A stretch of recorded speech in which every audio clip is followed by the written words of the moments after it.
So two pilots are flying a plane, and they're about to land at an airport that they're both unfamiliar with.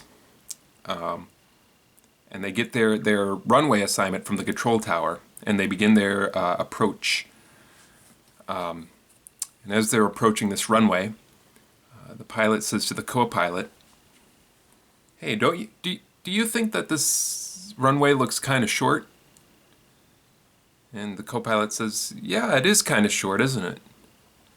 And the pilot says, I thought that runways were supposed to be longer than that." And then the co-pilot says, "Yeah, I thought so too." And the pilot says, "Because you'd expect the runways to be long because you need a long runway because planes take a long time to stop." And the co-pilot says, "Yeah, I agree." And then the pilot says, "Well, we better be prepared for a rough landing. This is going to be a rough landing because of how short the runway was."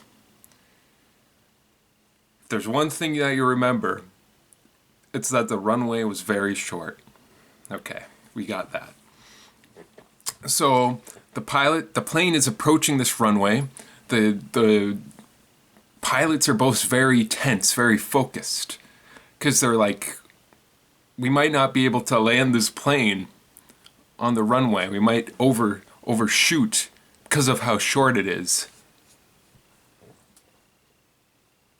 So the plane, it touches down, and the pilots they slam on the plane brakes. I don't know how planes work. They do the equivalent of slamming on the brakes.